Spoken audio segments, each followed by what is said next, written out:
जिंदगी में कई बार ऐसे मोड़ आते हैं जब अपनी बात साबित करनी होती है पर सही शब्द ही नहीं मिलते हैं ना।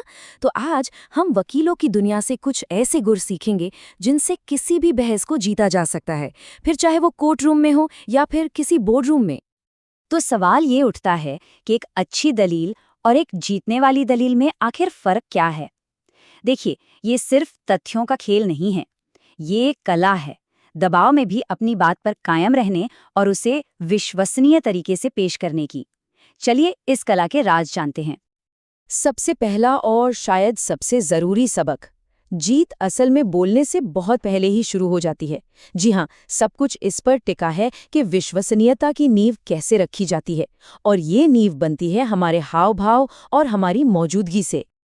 जरा सोचिए, छोटी छोटी बातें कितना बड़ा असर डाल सकती हैं। एक तरफ है साफ सुथरे स्त्री किए हुए कपड़े और एक आत्मविश्वासी पोस्चर जो एक पेशेवर रवैया दिखाता है। वहीं दूसरी तरफ च्युइंगम चबाना या बीच बीच में फोन का बजना, ये छोटी छोटी गलतियां किसी भी की विश्वसनीयता को एकदम से नीचे गिरा सकती हैं। जैसे कि हाथ मिलाना, ये सिर्फ एक रस्म नहीं है बल्कि आत्मविश्वास का एक बहुत मजबूत संकेत है। किसी से मिलते वक्त खड़े होना, दाहिने हाथ का इस्तेमाल करना, एक मजबूत पकड़ और आंखों में आंखें डालकर देखना, ये सारी चीजें मिलकर ये दिखाती हैं कि सामने वाला इंसान उस स्थिति को पूरी गंभीरता से ले रहा है। इसी तरह पेशेवर पहनावा सिर्फ अच्छा दिखने के लिए नहीं होता, ये किसी की क्षमता और उस जगह के प्रति सम्मान को भी दिखाता है। एक नेवी ब्लू सूट या ब्लेजर समझिए एक तरह की यूनिफॉर्म है जो एक पेशेवर और गंभीर माहौल बनाती है, जिससे बातों को अपने आप ज्यादा वजन मिलता है। अच्छा, तो बाहरी दिखावट तो बस एक शुरुआत है। असली काम तो पर्दे के पीछे होता है। एक ऐसा केस तैयार करना जो तार्किक रूप से इतना मजबूत हो कि कोई उसे काट ना सके और जो सुनने वाले को पूरी तरह से कायल कर दे। इस कला को कहते हैं कोर्ट क्राफ्ट। इसका मतलब सिर्फ तथ्य बताना नहीं है, बल्कि अपनी कहानी को इस तरह से पेश करना है कि सुनने वाला मान जाए कि यही सच है। समझिए कि दलील देने वाला एक कहानीकार है और जज उसकी ऑडियंस। तो एक जीतने वाली दलील शुरू कहाँ से होती है? इसकी शुरुआत होती है तथ्यों की एकदम गहरी समझ से। क्लाइंट से हर छोटी बड़ी जानकारी लेना, उनकी कहानी को पूरे ध्यान से सुनना, फिर सही सवाल पूछकर काम की बातें निकालना और उसके बाद कानूनी स्थिति को साफ साफ समझाना। बस यही है सफलता का ब्लूप्रिंट। ये जो सारी तैयारी है, ये प्लीडिंग्स यानी अभिवचन का रूप ले लेती है, जो किसी भी केस का ढांचा होता है। ये तर्क की वो नींव है जिस पर पूरी इमारत खड़ी होती है।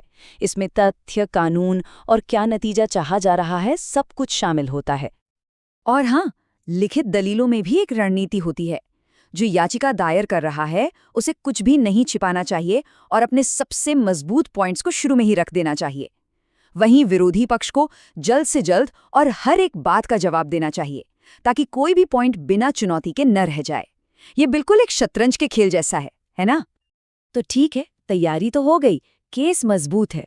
अब आती है बारी परफॉर्मेंस की। सवाल ये है कि उस मेहनत से तैयार की गई दलील को एक यादगार प्रस्तुति में कैसे बदला जाए। एक दमदार मौखिक प्रस्तुति एक अच्छी कहानी की तरह आगे बढ़ती है। विनम्रता से शुरू करना, तथ्यों को संक्षेप में बताना और फिर एक एक करके मुद्दों पर बात करना, और सबसे जरूरी बात, अपने विरोधी को बिना टोके बोलने देना। ये न सिर्फ आत्मविश्वास दिखाता है, बल्कि इससे उनकी दलीलों को समझने का मौका भी मिलता है। ये एक सुनहरा नियम है जिसे हमेशा याद रखना चाहिए। जज का समय बहुत कीमती है, इसलिए उसका पूरा सम्मान करना जरूरी है। सीधे मुद्दे पर आना और अपनी बात को साफ और कम शब्दों में रखना ही जीत की कुंजी है। बातों में जितनी ज्यादा स्पष्टता होगी, उनका असर उतना ही गहरा होगा। ये काफी हैरान करने वाला है ना, कि किसी भी दलील का लगभग 60% हिस्सा तो शब्दों और विश्वसनीयता से आता है, लेकिन बाकी का 40% इस बात पर निर्भर करता है कि कोई कैसा दिखता है, उसकी आवाज में कितना उतार चढ़ाव है और वो आई कांटेक्ट कैसे बना रहा है। मतलब क्या कहा जा रहा है, ये जितना जरूरी है, उतना ही जरूरी ये भी है कि उसे कैसे कहा जा रहा है। तो ये हैं कुछ पावर मूव्स जो एक अच्छी दलील को जीतने वाली परफॉर्मेंस में बदल सकते हैं। जज के साथ आई कांटेक्ट बनाए रखना, अपनी आवाज का सही इस्तेमाल करना ताकि जरूरी बातें हाईलाइट हों, और अपने विरोधी से ज्यादा पसंद किए जाने योग्य बनना, ये किसी के भी गुप्त हथियार बन सकते हैं। और हाँ, सुनना भी तो एक सुपर पावर है। अच्छा, इन सभी सबकों के दिल में एक आचार संहिता है, एक कोड ऑफ कंडक्ट। और ये सिर्फ वकीलों के लिए नहीं है, बल्कि हर उस इंसान के लिए है जो अपनी बात को सम्मान और ईमानदारी के साथ रखना चाहता है। पहला सिद्धांत खेल के नियमों का सम्मान करें, चाहे वो कोर्टरूम हो या कोई बोर्ड मीटिंग। जब हम प्रक्रिया का सम्मान करते हैं तो ये दिखाता है कि हम खुद भी सम्मान के हकदार हैं। दूसरा सिद्धांत है अपने लक्ष्य का एक निडर योद्धा बनना, मतलब जिसके भी पक्ष में है उसके हितों की रक्षा पूरी ईमानदारी और सम्मानजनक तरीकों से करना। और तीसरा, और शायद सबसे जरूरी सिद्धांत, कि असली ताकत तो अपने विरोधियों के प्रति सम्मान दिखाने में ही है। अपनी बात पर कायम रहना, किए हुए वादे पूरे करना और हमेशा नियमों का पालन करना, यही तो असली व्यावसायिकता है। तो अगली बार जब कोई बड़ी या मुश्किल बातचीत सामने आए तो सवाल ये पूछना बनता है, क्या वहां सिर्फ अपनी बात रखी जा रही है या फिर एक जीतने वाली दलील दी जा रही है? ये कला अब किसी से भी दूर नहीं है।